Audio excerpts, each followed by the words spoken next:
way, what else can you do to improve your financial position? If an opportunity lands in your lap and you have no money and the bank won't talk to you, what else can you do to get the opportunity to work in your favor? If your hunch is wrong and what you've been counting on doesn't happen, how can you turn a lemon into millions? That is financial intelligence. It is not so much what happens, but how many different financial solutions you can think of to turn a lemon into millions. It is how creative you are in solving financial problems. Most people only know one solution: work hard, save, and borrow. So why would you want to increase your financial intelligence? Because you want to be the kind of person who creates your own luck. You take whatever happens and make it better. Few people realize that luck is created, just as money is. And if you want to be luckier and create money instead of working hard, then your financial intelligence is important. If you are the kind of person who is waiting for the right thing to happen, you might wait for a long time. It's like waiting for all the traffic lights to be green for 5 miles before you'll start your trip. As young boys, Mike and I were constantly told by my rich dad that money is not real. Rich Dad occasionally reminded us of how close we came to the secret of money on that first day we got together and began making money out of plaster of Paris. The poor and middle class work for money, he would say. The rich make money. The more real you think money is, the harder you will work for it. If you can grasp the idea that money is not real, you will grow richer faster. What is it? Was a question Mike and I often came back with. What is money if it is not real? What we agree it is, was all Rich Dad would say. The single most powerful asset we all have is our mind. If it is trained well, it can create enormous wealth seemingly instantaneously. An untrained mind can also create extreme poverty that can crush a family for generations. In the information age, money is increasing exponentially. A few individuals are getting ridiculously rich from nothing, just ideas and agreements. If you ask many people who trade stocks or other investments for a living, they see it done all the time. Often, millions can be made instantaneously from nothing. And by nothing, I mean no money was exchanged. It is done via agreement, a hand signal in a trading pit, a blip on a trader's screen in Lisbon from a trader's screen in Toronto and back to Lisbon, a call to my broker to buy and a moment later to sell. Money did not change hands. Agreements did. So why develop your financial genius? Only you can answer that. I can tell you why I have been developing this area of my intelligence. I do it because I want to make money fast. Not because I need to, but because I want to. It is a fascinating learning process. I develop my financial IQ because I want to participate in the fastest game and biggest game in the world. And, in my own small way, I would like to be part of this unprecedented evolution of humanity, the era where humans work purely with their minds and not with their bodies. Besides, it is where the action is. It is what is happening. It's hip, it's scary, and it's fun. That is why I invest in my financial intelligence, developing the most powerful asset I have. I want to be with people moving boldly forward. I do not want to be with those left behind. I will give you a simple example of creating money. In the early 1990s, the economy of Phoenix, Arizona was horrible. I was watching a TV show when a financial planner came on and began forecasting doom and gloom. His advice was to save money. Put $100 away every month, he said. In 40 years, you will be a multimillionaire. Well, putting money away every month is a sound idea. It is one option, the option most people subscribe to. The problem is this. It blinds the person to what is really going on. It causes them to miss major opportunities for much more significant growth of their money. The world is passing them by. As I said, the economy was terrible at that time. For investors, this is the perfect market condition. A chunk of my money was in the stock market and in apartment houses. I was short of cash. Because people were giving properties away, I was buying. I was not saving money. I was investing. Kim and I had more than $1 million in cash working in a market that was rising fast. It was the best opportunity to invest. The economy was terrible. I just could not pass up these small deals. Houses that were once $100,000 were now $75,000. But instead of shopping with local real estate agents, I began shopping at the bankruptcy attorney's office or the courthouse steps. In these shopping places, a $75,000 house could sometimes be bought for $20,000 or less. For $2,000, which was loaned to me from a friend for 90 days for $200, I gave an attorney a cashier's check as a down payment. While the acquisition was being processed, I ran an ad advertising a $75,000 house for only $60,000 and no money down.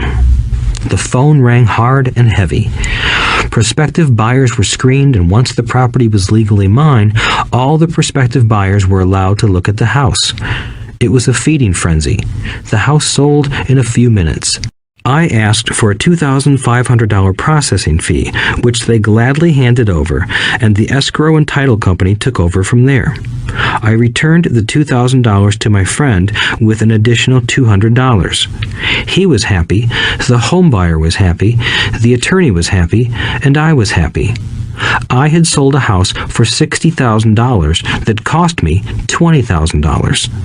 The $40,000 was created from money in my asset column in the form of a promissory note from the buyer. Total working time, 5 hours.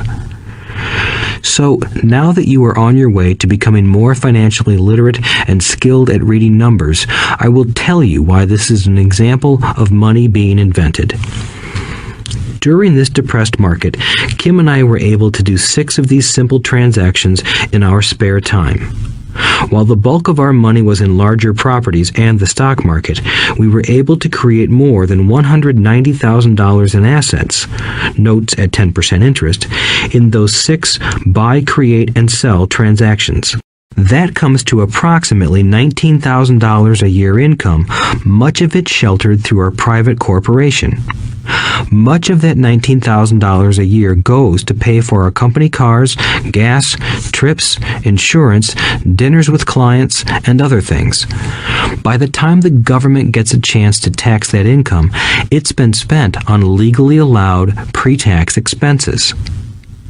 This was a simple example of how money is invented, created, and protected using financial intelligence. Ask yourself, how long would it take to save $190,000? Would the bank pay you 10% interest on your money? And the promissory note is good for 30 years. I hope they never pay me the $190,000. I have to pay a tax if they pay me the principal, and besides, $19,000 paid over 30 years is a little over $500,000 in income. I have people ask, what happens if the person doesn't pay? That does happen, and it's good news. That $60,000 home could be taken back and resold for $70,000, and another $2,500 collected as a loan processing fee. It would still be a zero-down transaction in the mind of the new buyer, and the process would go on. The first time I sold the house, I paid back the $2,000, so technically I have no money in the transaction. My return on investment, ROI, is infinity. It's an example of no money making a lot of money. In the second transaction, when resold, I would have put $2,000 in my pocket and re-extended the loan to 30 years. What would my ROI be if I got paid money to make money? I do not know, but it sure beats saving $100 a month, which actually starts out as $150 because it's after-tax income for 40 years earning low interest. And again, you're taxed on the interest. That is not too intelligent. It may be safe, but it's not smart. A few years later, as the Phoenix real estate market strengthened, those houses we sold for $60,000 became worth $110,000. Foreclosure opportunities were still available, but became rare. It cost a valuable asset, my time, to go out looking for them. Thousands of buyers were looking for the few available deals. The market had changed. It was time to move on and look for other opportunities to put in the asset column. You cannot do that here. That is against the law. You're lying. I hear those comments much more often than, "Can you show me how to do that?" The math is simple. You do not need algebra or calculus, and the escrow company handles the legal transaction and the servicing of the payments. I have no roofs to fix or toilets to unplug because the owners do that. It's their house. Occasionally, someone does not pay, and that is wonderful because there are late fees, or they move out and the property is sold again. The court system handles that. And it may not work in your area. The market conditions may be different, but the example illustrates how a simple financial process can create hundreds of thousands of dollars with little money and low risk. It is an example of money being only an agreement. Anyone with a high school education can do it. Yet, most people won't. Most people listen to the standard advice of work hard and save money. For about 30 hours of work, approximately $190,000 was created in the asset column, and no taxes were paid. Which one sounds harder to you? 1. Work hard, pay 50% in taxes, save what is left, your savings, then earn 5%, which is also taxed. Or 2. Take the time to develop your financial intelligence, harness the power of your brain and the asset column. If you use option number 1, be sure to factor in how much time it takes you to save $190,000. Time is one of your greatest assets. Now, you may understand why I silently shake my head when I hear parents say, "My child is doing well in school and receiving a good education." It may be good, but is it adequate? I know the above investment strategy is a small one. It is used to illustrate how small can grow into big. Again, my success reflects the importance of a strong financial foundation, which starts with a strong financial education. I have said it before, but it's worth repeating. Financial intelligence is made up of these 4 main technical skills. 1. Accounting. Accounting is financial literacy, or the ability to read numbers. This is a vital skill if you want to build businesses or investments. 2. Investing. Investing is the science of money making money. 3. Understanding markets. Understanding markets is the science of supply and demand. Alexander Graham Bell gave the market what it wanted. So did Bill Gates. A $75,000 house offered for $60,000 that cost $20,000 was also the result of seizing an opportunity created by the market. Somebody was buying, and someone was selling. 4. The law. The law is the awareness of accounting, corporate, state, and federal regulations. I recommend playing by the rules. It is this basic foundation, or the combination of these skills, that is needed to be successful in the pursuit of wealth, whether it be through the buying of small homes, apartment buildings, companies, stocks, bonds, precious metals, baseball cards, or the like. A few years later, the real estate market rebounded and everyone else was getting in. The stock market was booming and everyone was getting in. The U.S. economy was getting back on its feet. I began selling and was now traveling to Peru, Norway, Malaysia, and the Philippines. The investment landscape had changed. We were no longer buying real estate. Now, I just watch the values climb inside the asset column and will probably begin selling. I suspect that some of those 6 little house deals will sell and the $40,000 note will be converted to cash. I need to call my accountant to be prepared for cash and seek ways to shelter it. The point I would like to make is that investments come and go. The market goes up and comes down. Economies improve and crash. The world is always handing you opportunities of a lifetime, every day of your life, but all too often we fail to see them. But they are there. And the more the world changes and the more technology changes, the more opportunities there will be to allow you and your family to be financially secure for generations to come. So why bother developing your financial intelligence? Again, only you can answer that. I know why I continue to learn and develop. I do it because I know there are changes coming. I'd rather welcome change than cling to the past. I know there will be market booms and market crashes. I want to continually develop my financial intelligence because at each market change, some people will be on their knees begging for their jobs. Others, meanwhile, will take the lemons that life hands them, and we are all handed lemons occasionally, and turn them into millions. That's financial intelligence. I am often asked about the lemons I have turned into millions. I hesitate using many more examples of personal investments because I am afraid it comes across as bragging or tooting my own horn.